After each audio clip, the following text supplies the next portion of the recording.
జరిగిన వరద ముంపు పరిస్థితులైనా చూసి ఏలేరు ఫేజ్ 2 పనులు పునఃప్రారంభించాలని, అలాగే పంట నష్టం సర్వే పారదర్శకంగా చేసి రైతులకు వెంటనే పరిహారం అందించాలని పీఠాపురం మాజీ ఎమ్మెల్యే ఎస్వీఎస్ఎన్ వర్మ ప్రభుత్వాన్ని డిమాండ్ చేశారు.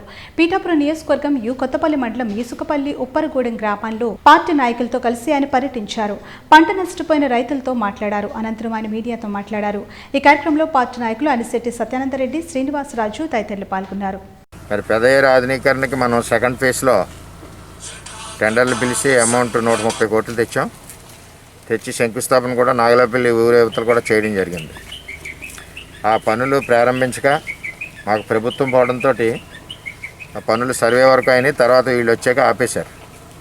అది కంటిన్యూ చేయకపోవడం వలన మొత్తం రైతాంగం అంతా కదా ఇబ్బందికర పరిస్థితులు అవుతుంది. ముఖ్యంగా రవణక్కపేట నాగలపల్లి అయితే వెళ్ళడానికి కూడా మరి వీలు లేని పరిస్థితులు ఉన్నాయి. టోటల్గా సుమారు దగ్గర సుమారు రవణక్కపేట నాగలపల్లి కలిస్తే 4000 ఎకరం ఉంటుంది. ఈ గూడెం కలిస్తే 4200 ఎకరాలు మరి చేతికి రాకుండా పోయే పరిస్థితి. అంటే చిరుపట్ట మీద ఉంటే రేపు ఇంకెందుకు పనిచేయవి. వీటిలన్నింటికి కూడా ఎకరానికి 25,000 ఇవ్వాలని చెప్పి మేము డిమాండ్ చేస్తూ ఉన్నాం ప్రభుత్వాన్ని. సర్వే కూడా అగ్రికల్చర్ డిపార్ట్మెంటు, రెవెన్యూ డిపార్ట్మెంటు పారదర్శకతగా చేయాలి.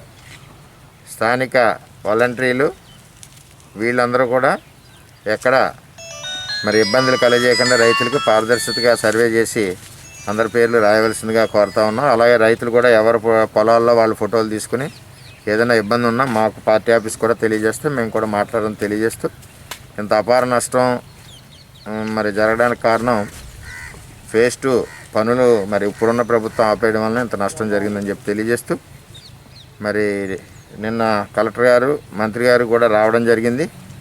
ఈ యొక్క పరిస్థితిని చూసుకుని ఆ పనులు వెంటనే పునఃప్రారంభిస్తారని ఆశిస్తున్నాను.